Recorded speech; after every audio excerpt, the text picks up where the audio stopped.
여러분 안녕하세요. 한 주 잘 시작하셨나요? 어제 오늘 비트마인이 조정이 좀 있네요. 지금 $70 고점에서 쭉 내려와서 지금 제가 영상을 찍는 건 아직 화요일 장중이기는 한데 현재 한 $52 정도에 와 있어서 고점에 대비해서 한 약 25% 정도가 빠진 상태입니다. 오늘 영상에서는요, 지난 한 주간 그리고 또 지난 주말 동안에 있었던 비트마인의 새로운 소식들과 그리고 제가 또 구독자분들에게 많이 받은 질문 중에 하나이자 많은 분들이 염려하시는 비트마인의 주식 발행으로 인한 주주 가치 희석에 대한 부분을 좀 바로 정의해서 알려드릴 거고요. 그리고 비트마인 현실적인 위험 요소에 대해서도 좀 알려드리고자 합니다. 그럼 바로 시작해보죠. 현재 비트마인 거래량이 약 64억 달러로 유동성이 미국 상장사들 중에서 10위까지 올라왔어요. 제가 약 13일 전에 올렸던 제 채널 영상에서요, 비트마인 거래량이 41위인 우버에 이어서 42위라고 말씀을 드렸었는데, 이때 당시에 제가 이것도 말씀을 드렸던 게 이것도 정말 대단하다고 생각해서 언급을 했었던 거거든요. 근데 그 2주도 안 되는 짧은 기간 동안에 무려 32계단을 더 올라서 미국에서 거래 순위 10위, 정말 대단합니다. 이게 얼마나 대단한지요, 제가 비교 자료를 한번 보여드리자면 보면은 비트마인이 거래량 10위이고 그리고 한 단계 위인 9위가 요즘에 가장 핫하고 워렌 버핏이 또 매수를 하면서 굉장히 주목을 많이 받고 있는 회사죠. 유나이티드 헬스케어. 그리고 저는 좀 이게 개인적으로 맞나 싶었던 게 비트마인보다 한 순위 미친 11위 있잖아요. 그 11위가 구글이에요. 그리고 비트마인보다 훨씬 더 밑에 저 27위에 JP 모건이 있고요. 그러니까 현재 이만큼 비트마인에 많은 집중이 몰려있고 그에 또 준하는 거래가 진행이 되고 있다는 거죠. 그러면서 비트마인이 암호화폐 보유량 또한 66억 1200만 달러, 한화로 하면 약 10조 원 정도가 되고요. 그리고 오늘까지 발표된 기사들을 기준으로 현재 이더리움을 152만 3,373개, 그리고 비트코인에 대한 보유량은 전과 그대로 192개를 보유 중이고요. 여기서 여러분들이 기억하셔야 할 건 지금 현재 저 150만 개 정도의 이더리움 보유액이겠죠. 그리고 또 아셔야 할 게 이 66억 1200만 달러는요, 지난주에 발표가 되었었던 49억 달러에 대비해서 약 17억 달러가 증가를 한 건데 거의 35%가 일주일도 안 돼서 추가가 됐다는 거죠. 그리고 또 추가 이더리움 매집량은요, 이전 발표와 비교해서 37만 3천 개가 추가 매집이 되면서요, 현재 152만 개 정도가 된 상황이라는 겁니다. 그리고 또 다른 소식으로는 비트마인은 전체 암호화폐 트레저리 기업 2위가 되었죠. 1위는 사실 뭐 압도적으로 마이크로 스트래티지라고 보시면 되고요. 근데 여기서 또 인상이 깊다고 여길 만한 건 비트마인의 성장 속도입니다. 비트마인은 올해 6월 30일, 그러니까 지금으로부터 약 6에서 7주 정도 전에 이더리움 트레저리 전략을 시작하겠다고 발표를 하고 지금으로부터 약 5주 전인 7월 8일 1차 이더리움 매수를 시작했었죠. 그래서 약 5에서 한 6주 정도 만에 여러 핵심 지표와 목표들을 공개를 했고 또 그에 맞는 결과물들을 달성해 나가고 있죠. 그리고 고작 그 짧은 기간 동안의 퍼포먼스로 현재 암호화폐 트레저리 기업 2위가 됐다는 거죠. 그래서 기사를 통해서 톰리가 언급했던 부분들을 한번 짚고 넘어가자면요, 톰리는 불과 일주일 만에 이더리움 보유액이 17억 달러 증가해서 66억 달러에 도달했다. 이는 기관 투자자들의 신뢰와 우리의 이더리움 5% 확보 목표에 대한 지지를 반영한다 라고 했고, 또 우리는 주당 순 자산 가치인 내부 상승 속도와 주식 유동성 측면에서 암호화폐 트레저리 기업들을 선도하고 있다. 그리고 지니어스 액트, SEC의 프로젝트 크립토를 1971년 금본위제 종류에 비유하면서요, 금융 서비스 패러다임 전환의 촉매라고 강조했죠. 마지막으로는 이더리움은 향후 10에서 15년 동안 가장 큰 거시적 투자 중 하나라고 믿는다. 월가와 AI가 블록체인으로 이동하는 이 과정에서 금융 시스템의 대번역이 일어날 것이고 그 중심은 이더리움이 될 것이다 라고 언급을 했습니다. 이를 통해서 톰리가 바라보고 있는 비트마인과 이더리움의 거시적인 투자 관점을 좀 엿볼 수가 있는 건데요. 그래서 톰리는 현재 그 이더리움의 거시적으로 바라보는 투자 기간 설정을 약 10에서 15년 정도로 하고 있는 걸로 보여진다는 거죠. 그리고 그냥 사람들이 투자를 하는 데 있어서 톰리의 말만 들을 게 아니고 이런 불리시한 톰리의 말들을 뒷받쳐줄 수 있는 많은 실적 같은 것들이 필요하잖아요. 예를 들어서 제가 앞서 설명드린 이더리움의 매수 속도라든지 그리고 또 그 매집의 총량 같은 부분들이 앞으로 비트마인 주식이 상승할 거라는 걸 뒷받쳐주고 있는 탄탄한 근거로 제시가 될 수가 있는 거고, 그리고 현재 함께하는 또 기관 투자자들이 있겠죠. 뭐 여기 보시면 아크 인베스트먼트, 모제익스, 파운더스 펀드, 빌 밀러 3세, 판테라, 크라켄, 디지털 커런시 그룹, 그리고 갤럭시 디지털, 뭐 드라켄 밀러 같은 사람도 있겠고요. 이런 어마어마한 기관들이 현재 비트마인에 투자를 하고 있는 저희와 같은 배를 타고 있다는 겁니다.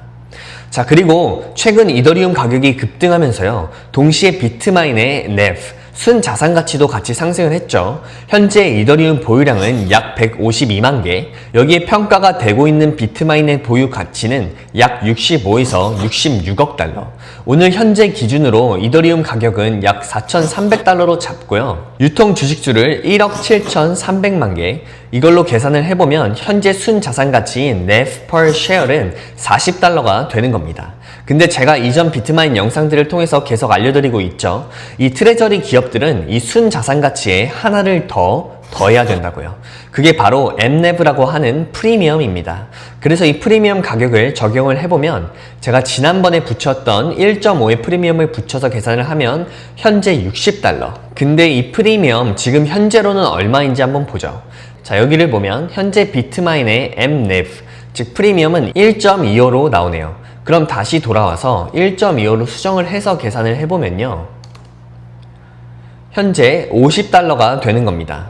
근데 제 현재 시간 기준으로 비트마인 가격이 52달러니까 실제로는 시장이 순자산 가치보다 조금 더 높은 프리미엄을 지불한 거죠. 즉 현재 주식시장은요, 비트마인을 순자산 가치보다 조금 더 높게 프리미엄을 붙여서 평가를 하고 있다는 거예요. 그리고 여기 보시면 현재 1000만 개가 넘는 이더리움을 트레저리 기업들과 ETF들이 들고 있는데, 이 이더리움 보유량도 계속 늘어난다는 걸 보시면 거시적인 이더리움 생태계에서는 상당히 좋은 신호로 해석할 수가 있는 겁니다. 여기 SER Entities라고 하는 말은요, Stake, ETH, Restaking Entities의 줄임말로 특정 기관이나 단체들이 보관 중인 이더리움의 물량을 알려주는 표예요. 그러니까 기관들이 이더리움을 가지고 있는 총 개수를 보여준다는 거죠. 그래서 이 기관들이 지금 현재 약 410만 개, 그리고 ETF들의 652만 개가 합쳐져서 약 1000만 개가 넘은 상황인 거고요. 여기 올라가는 추세 또한 점점 가파르게 올라가고 있다는 걸 볼 수가 있죠. 그래서 이거를 긍정적인 신호로 해석해 볼 수가 있다는 겁니다. 그리고 또 비트마인은 이더리움을 사서 스테이킹을 한다고 제가 말씀을 드렸었죠. 쉽게 말해서 우리가 돈을 은행에 예치하고 이자를 받는다는 그 개념인 거죠. 그래서 비트마인도 이더리움을 사서 네트워크에 예치를 하고 그에 대한 보상을 이더리움으로 받는다는 겁니다. 그래서 현재 비트마인이 가진 이더리움의 보유 가치 66억 달러를 약 4% 정도로 스테이킹을 한다고 가정을 하면요, 그로 인한 수익 또한 연 2.64억 달러, 하나로 하면 약 3천억 원 정도가 들어오게 되는 거죠. 그리고 만약 향후에 톰리가 현재 목표로 하고 있는 전체 이더리움 공급량의 5% 확보, 그러니까 약 600만 이더리움을 보유하겠다는 이야기인데요. 이 5% 달성을 하게 되면 연간 8억 달러 이상의 수익 창출이 가능하게 됩니다. 하나로 하면 약 1조 원 정도가 되는 거죠. 자, 여러분, 굳이 제가 말 안 해도 다들 알고 계시겠지만 이 모든 암호화폐는 변동성이 굉장히 큽니다. 암호화폐의 중심축이 된 비트코인조차도 매우 변동성이 크고, 그 말은 모든 암호화폐가 0이 될 수도 있다는 거죠. 이것이 이 시장에 투자할 때 가장 큰 리스크 중에 하나라고 할 수가 있겠죠. 따라서 투자를 하실 때요, 이 위험에 대해서 반드시 인지를 하고 계셔야 돼요. 암호화폐는 아주 매우 변동성이 크고요, 엄청 빠르게 그 가치를 잃을 수도 있습니다. 그래서 제가 자주 받는 질문이 있는데요, 사실은 많은 사람들이 잘 알지 못해서 하는 질문이지만 이 질문 자체는 굉장히 좋은 질문이에요. 왜냐면 제가 대답해드릴 이 질문은요, 여러분이 이더리움 트레저리 회사들, 뭐 비트마인이던 샤프링크던 이들의 비즈니스 모델을 한층 더 명확하게 생각해 보도록 도와주기 때문이에요. 자, 그 질문이 뭐냐면요. 비트마인이 주식을 계속해서 발행을 하면 현재 투자를 하고 있는 내 주식은 계속해서 희석이 되는 것이 아닌가요? 라는 질문이에요. 자, 전통적인 방식으로 생각을 해보면요. 기업이 자금을 조달하기 위해서 점점 더 많은 주식을 발행하면 기존 주주의 지분은 희석이 됩니다. 근데요. 만약 여러분이 이 개념을 좀 더 신중하게 생각하지 않는다면 큰 그림을 놓치시는 거예요. 왜냐면 누군가가 이러한 질문에 네, 맞습니다. 비트마인이 주식을 발행하면 기존 주주의 지분이 희석됩니다. 라는 답변만 한다면요. 사실 이 답변은 반쪽짜리밖에 안 되는 거거든요. 제가 지금 어떤 특정인을 나쁘게 언급하려는 생각은 없는데요. 댓글 중에 이런 말들도 굉장히 많이들 하시더라고요. 머니어스가 지금 잘 알지도 못하고 설명을 한다. 이런 유튜버들의 말을 듣고 사면 너네 돈 다 잃는다. 이런 기업 주식을 사지 마라. 주가가 오르면 결국엔 더 많은 주식을 발행할 것이고 당신의 지분은 계속해서 희석이 될 것이다. 비트마인은 그냥 사기 그 자체다. 차라리 그냥 이더리움 자체를 사라. 비트마인 같은 기업들은 결국 다 망할 것이다. 라고 말이죠. 자, 그렇게 말씀하신 분들에게는 제가 좀 미안한 말씀을 드려야겠는데요. 저는 그게 그분들이 충분히 또 깊게 생각해보지 않아서 생기는 오해라고 봐요. 그래서 이제부터는요, 그것들이 왜 사실이 아닌지에 대해서 제가 설명을 드리도록 하겠습니다. 일단은요, 이 비트마인이 앞으로도 계속해서 주식 발행을 하는지에 대해서는요, 당연히 yes라고 말씀드릴 수가 있겠죠.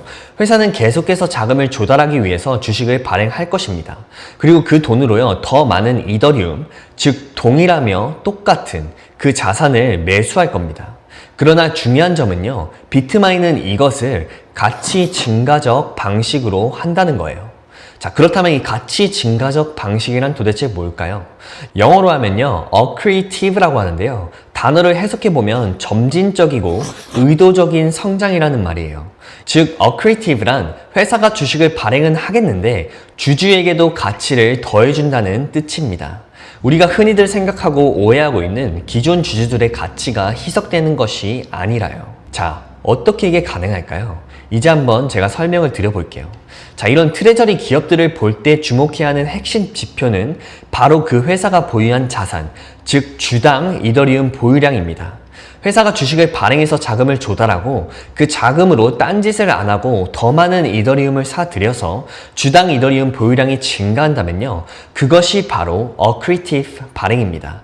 즉 희석함으로써 가치를 낮추는 게 아니라 가치를 더 높인다는 거예요. 그러니까 흔하게 온라인에서 볼 수 있는 오해가 뭐 톰리가 10억 달러를 모을 거다. 그러면 지금 비트마인 사고 있는 너희들의 지분은 다 희석이 될 거다. 뭐 이런 건데요. 하지만 사실 그렇게 단순하게 해석하는 게 아니라는 걸 알아두시고 이들은 매우 정교한 금융공학, 즉 Financial Engineering이라고 하는 이것을 통해서 오히려 주당 이더리움 보유량을 늘리고 있다는 거고요. 그래서 실제로는 그 주당 가치를 더 높이고 있다는 거예요.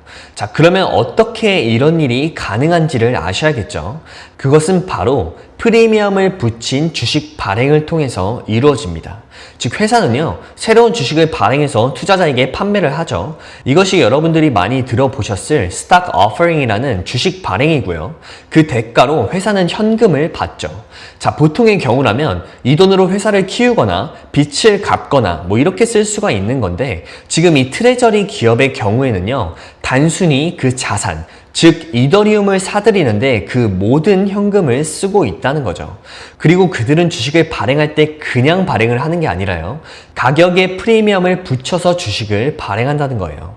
즉 발행되는 가격은요. 실제 주식 가격이나 book value라고 하는 장부 가치보다 높은 수준으로 이루어진다는 거죠.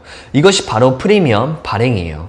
즉 주식을 순자산 가치, NAV보다 비싼 값의 주식을 팔아서 그 프리미엄을 붙인 차익만큼을 회사가 확보하겠다는 거예요. 자, 그래서 그렇게 프리미엄으로 주식을 팔므로써 차익이 발생을 하는데 이게 도대체 왜 가능한 거냐고 물으신다면 시장이 이 비트마인이라는 회사를 볼 때요. 그냥 현재의 비트마인만 보는 게 아니고 이 비트마인의 미래 성장 가능성까지 보기 때문에 향후에는 더 높은 가치가 있다라고 평가를 한다는 거예요.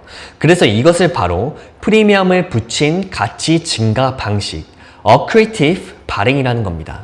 자, 여기부터는요, 이제 좀 더 확실한 이해를 돕기 위해서 제가 방금 설명드린 것들을 예로 한번 들어볼게요. 이 예를 통해서 핵심적인 두 가지의 계산법을 알려드릴 건데요. 바로 Asset per share라고 하는 주당 자산과 Share price라고 하는 주가입니다.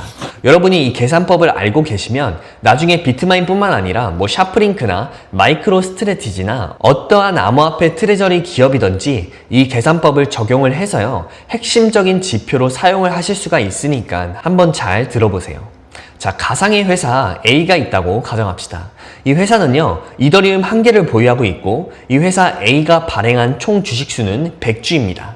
이것이 장부에 기록된 현 상태인 거죠. 그리고 현재 이더리움의 가격은요, 그냥 이해하기 쉽게 4,000달러로 할게요. 이건 뭐 3,000달러도 되는 거고 3,500달러도 되고 그냥 현재 가격을 여러분들이 알아서 삽입을 하시면 되는 겁니다. 자, 그러면 이 세팅에서 우리가 궁금한 주가 희석이 아니라 accretive, 가치 증가형이 어떻게 구현되는 건지 한번 봅시다. 자, 여기서 이제 방금 설명드렸던 그 계산법 중에 첫 번째인 주당 자산, Asset per share를 계산을 하는 거예요. 자, 지금 회사 A가 가지고 있는 이더리움 1개에서 발행 주식수를 나누는 거예요. 이 A란 회사가 가진 이더리움은 1개, 그리고 발행된 총 주식수는 100개죠. 그러면 1 나누기 100을 해서 한 주당 주당 자산은 0.01이 되는 거예요. 자, 그 다음 지표는 share price인 주가인데요. 이건 실제 주식시장에서 이 회사가 얼마에 거래되는가를 의미합니다. 자, 그럼 장부 가치를 봐야겠죠. 이더리움이 현재 4,000달러라고 우리가 예를 들었었고 현재 보유량이 이더리움 1개입니다. 그러니까 단순히 이 회사 A가 가지고 있는 전체 자산 가치는 이더리움 1개, 즉 4,000달러입니다. 그리고 여기에 주식이 100주가 있다고 말씀을 드렸으니까 이번에는 4,000달러에서 100을 나눕니다. 그러면 총 40달러가 되겠죠. 자, 따라서 이 회사의 순자산 가치, 즉 주가는 40달러가 되는 거예요. 그래서 제가 방금 알려드린 두 가지의 계산법을 정리를 하면 이더리움 한 주당 이 주당 자산 가치는 0.01의 가치를 가지고요. 현재 순 자산 가치, 즉 주가는 40달러라는 거예요. 그리고 이 두 숫자가 바로 핵심 지표로 쓰이게 될 겁니다. 자, 그럼 이제 이 숫자를 가지고 계속해서 예를 들어봅시다. 현재 회사 A는 이더리움 한 주당 0.01, 그리고 주가는 40달러라고 했죠. 근데 이제 여기서 이 회사 A가요, 뭘 하냐면요, 회사의 자금을 더 끌어오기 위해서 새로운 주식을 더 발행하기로 결정을 합니다. 기존의 회사가 가지고 있던 100주 정도에서요, 한 10% 정도를 추가 발행하기로 결정을 한 거죠. 그래서 총 10주를 추가 발행한다고 가정을 할 건데요. 여기서 중요한 게 이 회사 A가요, 이 10주를 주당 50달러에 발행을 해버렸어요. 자, 여기서부터 이제 좀 이상하죠. 분명히 주당 장부 가치는 40달러라고 했는데 이 회사가 새 주식을 50달러에 발행을 한다고 했으니 여기서 한 주당 붙는 가격 차이가 무려 10달러가 되는 거죠. 그럼 여기서 궁금한 게 이걸 50달러에 사는 투자자들은 뭐 호구라는 건가요? 뭐 이러실 수도 있는 거죠. 근데요, 여러분, 아니에요.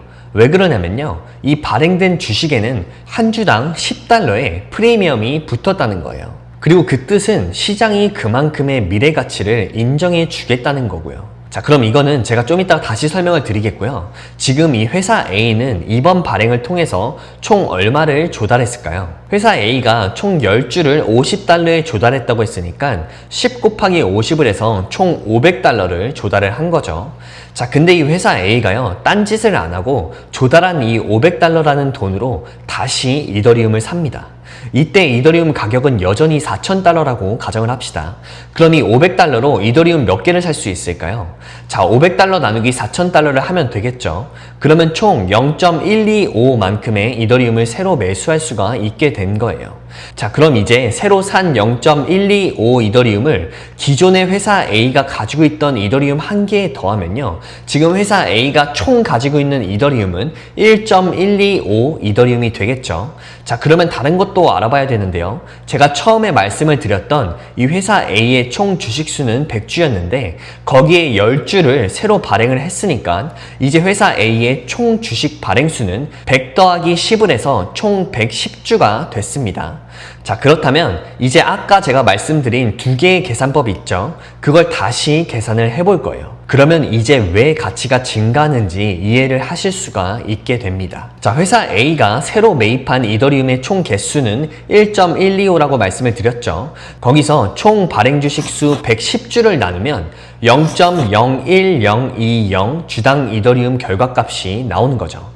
즉 주당 이더리움이 늘어났습니다. 이게 곧 주주 가치가 희석된 것이 아니라 오히려 증가했다는 것을 의미하는 거예요.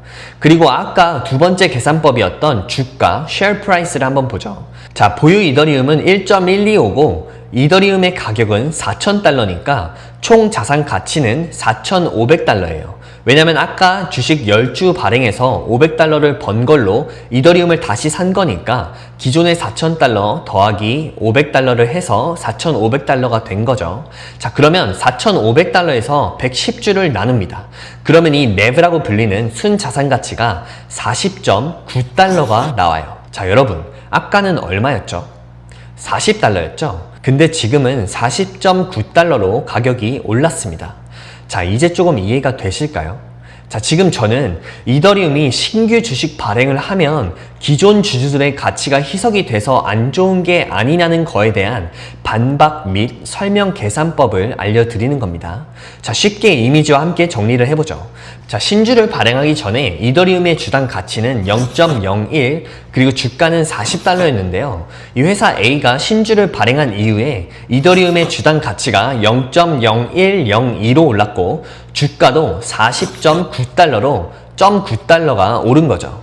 즉 분명 신규 주식을 발행을 했지만 오히려 주당 가치는 증가를 한 거죠.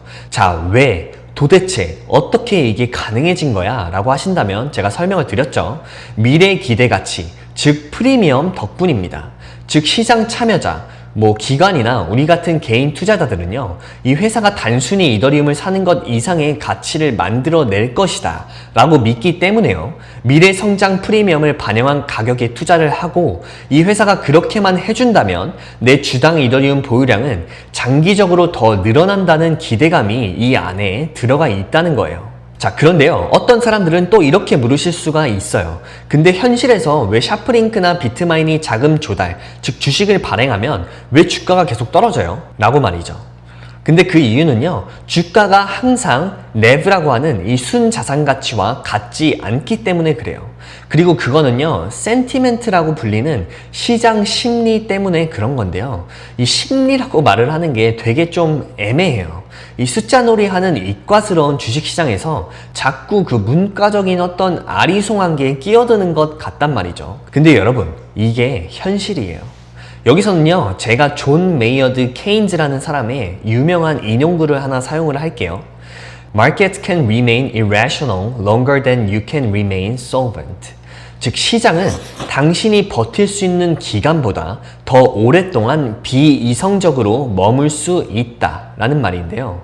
저도 투자자로서 오랜 시간을 보내면서 이 말에 공감을 좀 많이 하고 있어요. 왜냐면 제가 제 영상 댓글이나 또 X에 있는 비트마인 커뮤니티를 보면요, 사람들이 비트마인 주주들이 본인들의 가치를 희석당하고 있다고 말을 하면서요, 그 주장을 들은 어떤 투자자 분들은요, 주식을 팔아버리기 때문이에요. 이게 방금 설명을 드린 대로 실제로는 희석이 아니라 accretive, 가치 증가인데도요, 투자 세계에서는 늘 일부 사람들은 공포를 조성을 시키고 잘 모르시는 또 다른 일부의 사람들은 그걸 보고 매도를 한다든지 이런 식으로 안 좋게 반응을 한다는 거죠. 그래서 자꾸 주식 매도세가 나오게 되고 그로 인해서 주가가 빠지는 거예요. 하지만 이건 시장 심리 때문이지 실제적인 가치 희석이 일어난 게 아니라는 겁니다. 결론적으로는요, 프리미엄을 붙인 주식 발행은 실제로는 가치를 더하는 행위라는 점을 꼭 알아두시면 좋겠습니다. 자, 여러분, 마이크로 스트래티지의 마이클 세일러나 비트마인의 탐 리나 또 혹은 조셉 루빈이 다 하나같이 하고 있는 말이 뭐냐면, 우리는 이 NAV, 순자산 가치보다 프리미엄을 붙여서 주식을 발행한다고 말을 하는 이유가 바로 여기에 있는 거예요. 즉 그들은요, 실제로 주주 가치를 높이고 있는 거예요. 자, 그럼 이제 이 주제는 좀 마무리를 해봅시다. 이제 지금까지 제 영상을 다 본 여러분들은요, 회사가 또 주식을 발행해서 이더리움을 더 산다고 들었을 때 또 내 주식이 희석되는 거 아니야? 하고 당황할 필요가 전혀 없다는 겁니다. 왜냐면 이게 바로 그 트레저리 기업들의 본업이고요. 지금 톰리는 매우 영리한 방식으로 발행을 해서 주주 가치를 늘리고 있기 때문이에요. 그래서 방금 설명드린 공식을 꼭 기억해 주시고, 만약 공식이 좀 어렵다면 제가 다시 한번 간단하게 정리를 드릴 테니까 지금 이 부분을 꼭 기억하세요. 이더리움을 모으는 비트마인이라는 회사가 주식 발행을 하는 행위는요, 투자자들에게 가치 희석이 아니라 가치 증가라는 점, 이 부분이요. 자, 그러면 주식 발행에 대한 설명은 여기까지 이야기를 하고요. 이제 다음 또 정말 중요한 토픽을 한번 이야기를 해볼 텐데, 혹시 여기까지 보시면서 아직 좋아요와 구독 안 누르신 분들이 있다면 좋아요와 구독 버튼 한번 부탁드릴게요. 여러분들의 구독과 좋아요가 제 영상 제작에 정말 많은 힘이 됩니다. 감사합니다. 자, 그러면 지금부터는 어떤 위험적인 요소들이 있는지도 객관적으로 좀 살펴보죠. 첫째는 일단 뭐든 투자를 하실 때 정보 전달을 받는 것을 특별히 조심을 하셨으면 좋겠어요. 그리고 이거는 제 채널이라고 해서 예외는 없어야 한다고 생각합니다. 제 채널도 보시면서요, 당연히 지금 제가 하고 있는 말이 진짜인가, 그리고 들을 가치가 있는 말인가를 늘 생각하시고 보시면 적어도 여러분들에게는 더 좋을 거라고 생각을 하고요. 저도 온라인에서 많은 사람들이 이야기하는 걸 보는데요, 어떤 분들은 정말 좋은 생각들과 그 정말 가치 있는 개념들을 나눠주고 계시는데요, 하지만 반대 사이드에 있는 어떤 분들은 단순히 자기 채널 홍보나 뭐 제품 홍보나 뭐 이런 것만 하시는 경우도 되려 많이 있죠. 그래서 어떤 투자 정보든지 그 정보를 얻는데 언제나 위험 요인이 늘 잠재되어 있다는 걸 반드시 인지하시길 바랍니다. 자, 그럼 이제 본질적인 비트마인의 리스크를 알아보자면요, 첫 번째는 이건 그냥 암호화폐 시장 그 자체라는 겁니다. 주식시장에 익숙한 분들은 보통 한 8에서 10% 정도의 변동만 나와도요, 그게 굉장히 큰 움직임이라고 생각을 하죠. 왜냐면 S&P 500가 1년에 평균 한 10% 정도를 움직이니까요. 그런데 암호화폐에 투자를 하실 거면 그 변동성 레인지를 훨씬 더 크게 잡으셔야 돼요. 뭐 30에서 50%의 하락도 과거를 보면 종종 일어날 수가 있다는 걸 우리가 쉽게 알 수가 있죠. 지난 한 달만 봐도 지금 이더리움 가격이 뭐 4에서 50% 상승을 했는데, 이 말은요, 즉 이게 반대로도 갈 수 있었다는 이야기죠. 그래서 내가 만약 S&P에 투자를 해놓고 뭐 하루에 5% 이상 빠지는 걸 정말 두렵게 여기고 뭐 그 이하로 한 2에서 3% 정도의 변동성은 괜찮다라고 하는 사람이 그걸 그대로 암호화폐 투자에 적용을 시키면요, 며칠 못 버틸 거라는 거죠. 성질 자체가 다르잖아요. S&P 투자할 때 하루에 5%의 변동성을 버티겠다고 잡은 거를 암호화폐 투자에 왔을 때는 뭐 최소 10% 혹은 뭐 한 20%의 변동성을 예상을 하겠다, 뭐 이런 식으로 계산을 하셔야 한다는 거예요. 그리고 이더리움 같은 경우는 이제 기관 투자자들이 본격적으로 참여하는 사이클에 들어는 왔지만, 이전 사이클을 겪어보지 못한 분들은 뭐 60% 급락이 얼마나 순식간에 일어나는지 모를 수도 있을 거예요. 이게 때로는 거의 뭐 80%도 하락도 하기도 했었죠. 그리고 지금도 알트코인 대부분이 여전히 고점 대비 뭐 8에서 90% 이상 빠진 상태에 있잖아요. 자, 그리고 다음 위험은요, 제가 지금 이 채널을 통해서 알려드리는 비트마인이라는 회사는요, 단순 이더리움이 아니라는 겁니다. 여러분, 이거 레버리지 이더리움이에요. 아시죠? 이거 잘 모르시고 들어와서 뭐 몇 프로 빠졌다고 어떡하냐고 하면은, 이거는 사실 본인이 얼마나 스스로 공부를 안 하고 있고 남들의 말만 듣고 주식을 사는 사람인지를 돌아보시면 좋을 것 같아요. 그런 분들은 정말 죄송한 말씀이지만 충분히 돈을 잃을 자격을 갖추신 분들인 겁니다. 자, 이 비트마인, 뭐 샤프링크 같은 회사들은 다 레버리지 이더리움 플레이어들이에요. 따라서요, 이더리움 변동성 자체를 감당하기 힘든 분들이라면 아예 이런 종목을 건드리지 않는 게 더 좋을 수도 있어요. 그냥 이더리움 자체를 보시거나 아니면 뭐 그냥 비트코인 같은 다른 자산을 고려하는 것도 방법이 될 수 있겠죠. 그래서 뭐 지금 단타 쳐서 어떻게 되셨고, 또 제 채널 보고 샀다가 금방 수익 나서 파셨고, 이런 분들은요, 좀 스스로 인지를 하시고 경계를 하셔야 됩니다. 이런 댓글들이 가장 마음이 쓰여요. 왜냐면 이런 행위가 본인 투자 스타일로 자리를 잡아버리면요, 어느새 정신을 내가 차렸을 때 그걸 내보내기가 정말 어렵거든요. 솔직히 그거 못 끊어요. 그 인스턴트한, 그 자극적인 투자 기회들만 찾아다니다가 결국에는 자산의 상당 부분을 잃으실 가능성이 너무너무 높고요. 그래서 제 말은 그 싹을 초장에 아예 애초에 없애야 한다는 뜻이고요. 그래서 이 비트마인은 레버리지 상품이니까 특히 더 조심을 해주시고, 쉽게 비유를 해보자면 이 비트마인은 그 강화 버전의 이더리움이랄까요? 즉 스테로이드를 맞은 슈퍼 이더리움이라고 보시면 되는 겁니다. 그리고 또 말할 필요도 없지만 이더리움도 다른 체인들처럼 제로가 될 가능성이 늘 있다는 거죠. 솔라나나 같은 체인들도 마찬가지예요. 이더리움이 지난 10년 동안 이 가상화폐계에서 살아남아오면서 비판이 정말 많았었죠. 너무 비싸다, 너무 느리다, 이제 망한다 등등 정말 많은 시련들을 버티고 여기까지 온 건데, 그래서 지금 가장 커져가는 가상화폐 중에 하나고, 월가와 기관 자금이 점점 많이 들어오고 있고, 또 거시적인 정치 환경이나 세계 정세도 이더리움에 다 유리하게 맞아떨어지고 있는 상황은 맞습니다. 근데 제가 말씀을 드리고자 하는 포인트는 뭐냐면요, 그럼에도 불구하고가 있다는 거예요. 그럼에도 불구하고 이거 언제든지 0이 될 수도 있다는 가능성이 늘 잠재되어 있다는 거 꼭 기억하시길 바래요. 마지막 위험은요, 경영진의 실행 실패입니다. 마이클 세일러 같은 사람은 제가 이분을 평가할 수 있는 사람은 아니지만 실제로 트레저리 기업에 한 획을 그었고, 이에 관련해서 정말 수십 번의 전략을 실행해온 인물이죠. 이 MNEV라고 하는 이 프리미엄 발행을 꾸준히 이어가면서 비판도 정말 많이 받았었죠. 근데 그런 오랜 시간의 과정을 거쳐서 지금의 마이크로 스트래티지가 있는 거고요. 정말 대단하다고 말할 수도 있어요. 자, 근데 이 설명을 통해서 제가 말씀드리고자 하는 건 뭐냐면요, 여러분이 오늘 비트마인을 지금 52달러죠. 이 52달러에 매수를 했다고 해도 내일 바로 42달러로 떨어질 수도 있는 거예요. 그리고 또 다음날 마이너스 20%, 또 그 다음날 마이너스 30%의 손실을 볼 수도 있다는 거예요. 근데 여러분, 투자자 여러분들이 이거를 버텨내고 경영진이 계획대로 실행할 수 있도록 시간을 주기도 해야 됩니다. 마치 마이크로 스트래티지가 지금까지 걸어온 길처럼요. 물론 저도 개인적으로 톰 리가 정말 훌륭한 경영자라고 생각을 해요.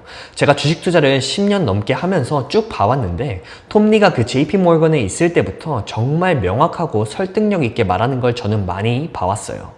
하지만 제가 이렇게 신뢰를 하는데도 불구하고, 제가 방금 말씀드렸죠, 그럼에도 불구하고 저는 언제나 이 톰리와 경영진이 실패할 가능성이 항상 존재한다는 걸 동시에 생각하고 있거든요.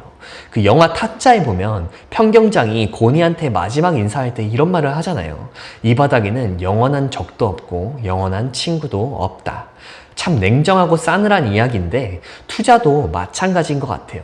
아무리 좋아 보이고 제가 온갖 정이 다 붙은 회사라고 할지라도 영원한 친구는 없다는 거죠. 특히 비트마인 같은 레버리지성이 껴있는 회사일수록 이 부분에 대한 인지를 꼭 하셨으면 좋겠습니다. 자, 오늘은 비트마인의 가치를 좀 계산해보고 사람들이 많이들 이야기하는 이 주주가치 희석에 대한 부분에 대해서 좀 재정의를 해드렸어요. 사실 하고 싶은 말이 좀 더 있기는 한데요, 영상이 너무 길어질까 해서 다음번 영상에서 다뤄보도록 하겠고, 마무리하면서 제가 드리고 싶은 이야기는요, 저는 여러분들이 다 투자로 좋은 결과를 얻으셨으면 하는데, 저뿐만 아니라 저 같은 이런 정보 제공을 하는 채널들을 통해서 그들의 핵심 메시지를 이해해 보려고 노력을 해보시길 바라고요. 그걸 다 이해를 하셨고 실제 투자로 이어지실 거라면 투자하시기 전에는 반드시 한 번 더 스스로 철저히 조사를 하고 진행하시기를 진심으로 바랍니다. 자, 그럼 오늘도 저의 영상이 여러분들의 투자에 조금이나마 도움이 되셨길 바라면서 저는 다음 영상에서 인사드릴게요. 오늘도 저의 영상이 도움이 되셨다면 좋아요와 구독 한번 부탁드립니다. 그것만으로 정말 저에게 큰 힘이 되거든요. 감사합니다.